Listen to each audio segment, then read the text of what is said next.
kujua kwamba ana shida ya vidonda vya tumbo, kwa sababu vidonda vya tumbo tunasema huwa vina dislocate maumivu, vina dislocate pain. Kwa mtu anaweza kawa na vidonda vya tumbo na akapata maumivu ya kichwa. Mtu anaweza kawa ana vidonda vya tumbo akapata maumivu ya mgongo au kifua. Kuna aina fulani ya maumivu yanakuwa ni ya kuchoma, huwa tunaita penetrating pain. Sasa hii penetrating pain inaweza ikawa inatokea mgongoni. Sasa hiyo mtu ni ngumu sana kufikiria kwamba inatokana na vidonda vya tumbo kama hana hii shule au hajafanya vipimo. Lakini pia vidonda vya tumbo vinaweza vikapelekea maumivu ya bega, muda mwingine maumivu ya mkono.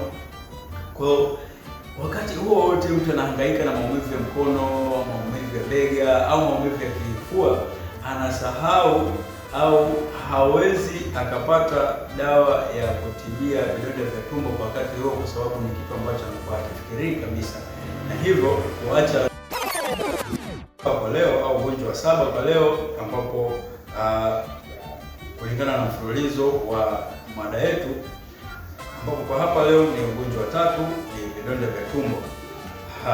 Vidonda vya tumbo au matatizo yanayohusiana na tumbo yanajumuisha vidonda vya tumbo vyenyewe, lakini homa za matumbo yani colic fever, lakini pia minyoo na aina nyingine za parasitic infections ambazo zimetokea tumboni. Sasa kwa nini tumechagua vidonda vya tumbo? Kwa sababu vidonda vya tumbo wakati vinaanza sio rahisi kwa mtu ambaye hajapata vipimo kujua kwamba ana shida ya vidonda vya tumbo, kwa sababu vidonda vya tumbo tunasema huwa vina dislocate maumivu, vina dislocate pain.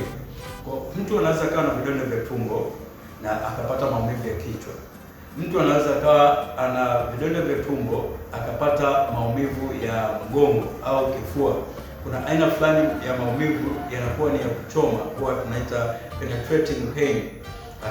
Sasa hii penetrating pain inaweza ikawa inatokea mgongoni.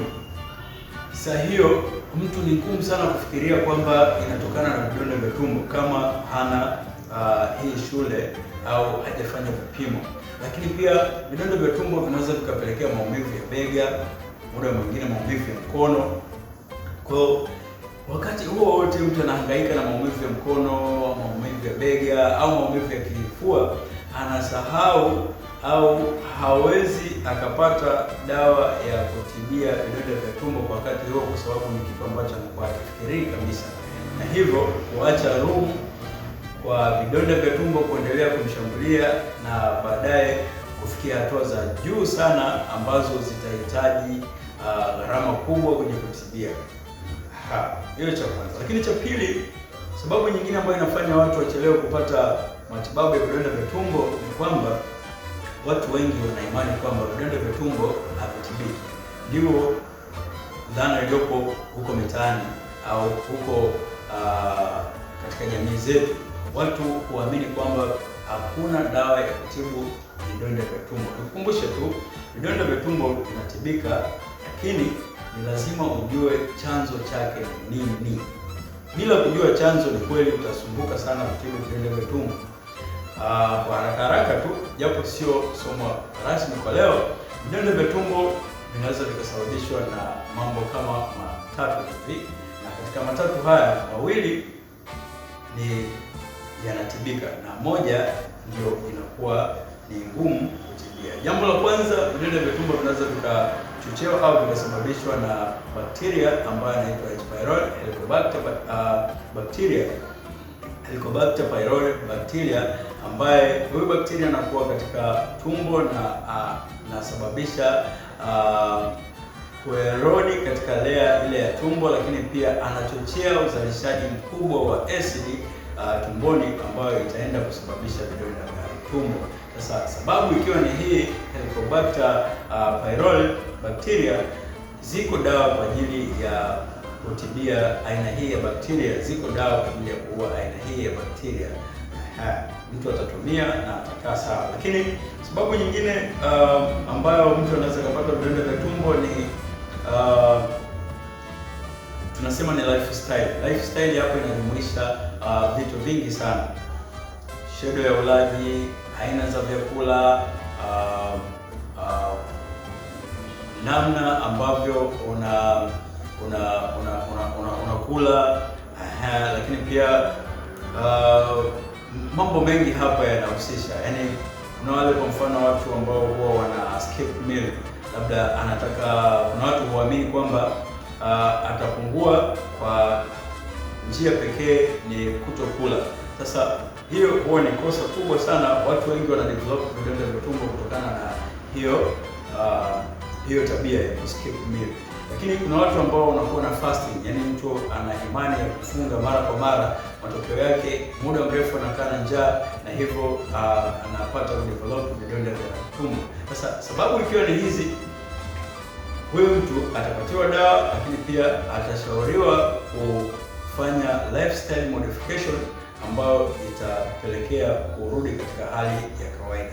Sababu ya tatu ambayo ndio haitibiki ni vidonda vya tumbo vya kurithi. Sasa huyu mtu ambaye anakuwa na vidonda vya tumbo ambavyo vinatokana na kurithi, katika hali ya kawaida ni ngumu sana huyo kumtibia.